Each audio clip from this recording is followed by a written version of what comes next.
كتاب الله أحيانا وبالتوحيد أوصانا ففي قرآننا نور يضيء ظلام دنيانا. الحمد لله رب العالمين والصلاة والسلام على نبينا محمد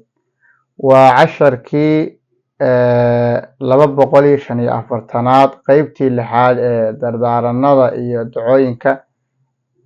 barnaamijkeeni barbaarinta ubadka. weli waxaynu ku guda jirnaa oo inoo sii dhammaanaya dardaaranadii. markaa waxaynu maanta qaadan doonaa ka 55aad iyo 56aad iyo 17aad iyo 57aad iyo ka markaa 58aad. markaa ka ugu horeeya waxa weeye fahmu طabaa'ic الأبناء. ubadka in la fahmo dabeecadahooda markaa iyo dhaqamadooda iyo suluugyada markaa waa maxay kala duwan. markaa inay waalidku fahmaan ilmaha waxa la markaa isagu dee iska degan iska qabow ay ka soocaan baa la markaa waa maxay ilmaha isaguna dee kulul salahaan adayga badan ka maxay u kala saaraan. salahaan ilmaha waxay wax akhriskii oo kale qoraalkii oo kale wax xifdintii oo kale ku adag tahay iyo ilmaha isagu markaa waxay degdeg wax kasta markaa waa maxay isagu u xifdin kara ee u samayn kara markaa. iyo sidoo kale dee ubadka iyagu waa maxay salahaan in ay waxyaabo badan sameeyaan oo kale ama guri dhexdiisa ka shaqeeyaan oo kale ama maxay qabtaan oo activity samayn kara iyo kuwa markaa iyagu waa maxay waxyaabo inay qaban laakiin wax badan akhrin karaan ku fiican waxyaabahaas inay ogaadaan way waalidku. marka dabaa'icda waalidka ubadka in la fahmo ayaa markaa iyaduna waxay u sahashaa baa la yiraahdaa waalidka ka caawisaa التعامل معهم inay macnaha si fiican waalidku la mucaamalaan ubadka ay u dhawaan ka caawisaa. waxay kale ka caawisaa baa la kasbi quluubihim marka inay ubadka quluubtooda marka ay kasbadaan qofkan macnaha wuxuu ku fiican yahay taqaanaa marka qalbigiisa marka wax si fudud marka waa maxay u kasban kartaa oo u fahmi kartaa. marka dardaaranka 56aad waxa weeye iktishaaf almawaahib. mawaahibta ama ilaahay ubadka maxay daaqada iyo awoodda uu ku keydiyay ilaahay marka wuxuu hibo u siiyay inaad banaanka u soo saartid oo aad isku dayid marka baad ilmahan wuxuu ku fiican yahay oo aad ogaatid ilmahan waxna maxay hadda wuxuu ku wanaagsan yahay sida waxaas mala qofkan active ku yahay in marka aad raadisid weeye. marka sanad ablii yara noqoto qaabka cuntadoodii oo kale ku fiican yihiin qaabka hadalkooda kanaad ogaato qaabka salahan shaqadii qaabka u qaban lahaayeen kanaad ogaato hab dhaqankooda maxana qodaa badan dabeecadooda saas weeye. waxaas marka maxay aad ogaato maxna maxay soo saari karaan qof wax samayn kara ma tahay wax qaban kara ma tahay inamadina waxa saas oo kale marka macna qof hadduu yahay marka waa maxay de hadalka ku fiican miyaa qof waxaan saaran wax xalin kara miyaa in casharada kaga soo hadleen oo kale baad marka waa maxay kashaaf almawaahib baa la yiraahdaayo ilmahan hibadiisa ku jirta waa maxay gudaha baad isku daysaa marka waa maxay inaad banaanka u soo saartid. marka waxyaabo badan baa loo ogaan karaa waxa kamid ah baa la tawjiiha marka iyo macnaha waa maxay in la dhiirigeliyo markaas lala sheekaysto oo isaga marka waa maxay waxa la ku waramaya ma sheegaya taas marka waxa la inta badan laga qiyaas qaataa. marka dardaaranka marka content waxa weeye taxdiiru min at-tafriiq al-inficaali. kaasina waxa weeye marka ubadka macnaha waxa la yiraahdaa in markasta la ilaaliyo macnaha shucuurtooda marka ama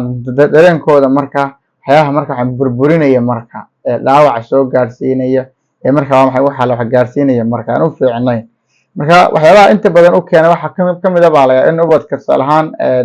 qulubtooda waalidku ay dhaawacaan oo kale wala aw min qabl macnaha maamada horteedii oo kale ama aabbaha hortii oo kale in waa maxay waalidkii waxan uu ku yiraahdo waalidkii oo ubadkii oo kale ama si xun loo dhaqmaan oo kale iyadoo laga yaabo in xaafadan arkayso oo kale ama banaankii la joogo oo kale ama meelkada la joogo oo kale. marka waa maxay taasa marka keenaysa in ubadkii marka maxay dareenkoodii ama maxay dhaawac soo gaaro ay isbedelaan oo kale wajigiisa shucuurta wax dhan hal mar isbedesho. marka waxa la waalidka maxay inta